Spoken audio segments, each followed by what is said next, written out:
अचूक आणि वेगवान नव्हे तर आपण पाहत आहात निपक्ष निर्भीड रोखोक चौफेर महाराष्ट्र न्यूज। जुने अधिकारी गेले आणि नवीन अधिकारी आले, मात्र शहागडची अवैध वाळू उत्खनन व वाहतूक बंद होण्याचं नाव घेत नाहीये। तर दुसरीकडे पावसाळ्यात कुत्र्यांच्या छत्र्यांचे पेव फुटावे तसेच ठिकठिकाणी पत्त्यांच्या क्लबचे पेव फुटू लागले आहेत। बळेगाव ते पाथरवाला बुद्रुक या 20 किलोमीटरच्या गोदावरी नदीच्या पट्ट्यातील बळेगाव, आपेगाव, साष्टपिंपळगाव, डोमलगाव, गोरीगंधारी, शहागड, वाळकेश्वर, कुरण, पाथरवाला बुद्रुक या गावागावात नवनवीन 20 ते 25 वर्ष वयोगटातील तरुण फक्त पैसा कमवायचा आणि उडवायचा हे धोरण समोर ठेवून अवैध वाळू उत्खनन, उपसा व वाहतूक हे अवैध उद्योग राजरोसपणे दिवस रात्र करत आहेत। अवैध वाळू उत्खनन व उपशाला तलाठी, तहसीलदार, उपविभागीय अधिकारी यांची तर अवैध व अवजड वाहतूक करण्यासाठी स्थानिक पोलीस प्रशासनाची मूकसंमती नाही तर काय आहे असा प्रश्न सामान्य नागरिक करत आहे। या परिसरात दररोज एक नवीन अवैध वाळू तस्कर जन्माला येत आहे। या गोदापट्ट्यातील प्रत्येकाकडे पाण्यातून वाळू काढण्यासाठी लागणारी केणी, वाळू ट्रॅक्टरमध्ये भरण्यासाठी रोडर व जिल्ह्याच्या तालुक्याच्या ठिकाणी नेण्यासाठी मोठमोठे हायवा सगळं जागेवर आहे। महसूल व पोलीस प्रशासनाने संयुक्त कितीही कारवाया केल्या आहेत, मात्र याचा काडीमात्र फरक या धंद्यात झालेला दिसत नाही। त्यामुळे कोतवाल ते कलेक्टर, होमगार्ड ते SP पर्यंत या अवैध धंद्यांचे पाळेमुळे गेल्याचे बोलले जात आहे।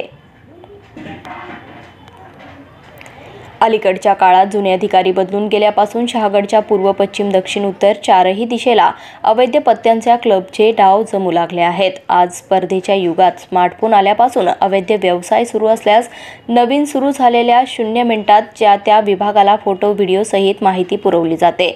मग शहागडसह परिसरात फोफावत असलेले अवैध पत्त्यांचे डाव, यामुळे बर्बाद होत असलेली तरुणाई हे कसं पोलीस प्रशासनापासून अलिप्त राहत आहे।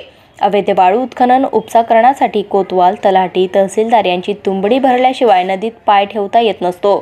कोणी जर ठेवलाच तर याच दिवशी त्यावर गुन्हा दाखल झालेला असतो किंवा एखाद्या दुसरीकडच्या पथकातील अधिकारी कर्मचाऱ्यांना सांगून त्या एकट्याची मुस्कट ताबी करण्याचा प्रयत्न केला जातो। नंतर पुन्हा आलबेल असा कसा प्रकार महसूल शहागड परिसरात राबवताना दिसत आहे।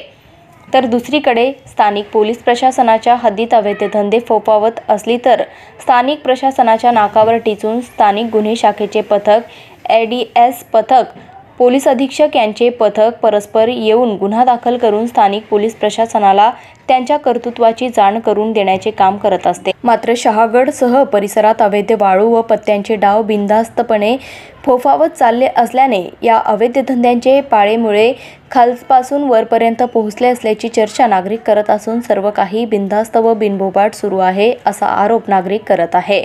आमचे प्रतिनिधी आय सय्यद, ब्युरो रिपोर्ट, चौफेर महाराष्ट्र। ग्रामीण भागातील ग्राउंड रिपोर्ट, महाराष्ट्रातील चालू घडामोडींची अचूक माहितीसाठी चौफेर महाराष्ट्र न्यूज चॅनलला सबस्क्राइब करा आणि शेअर करा।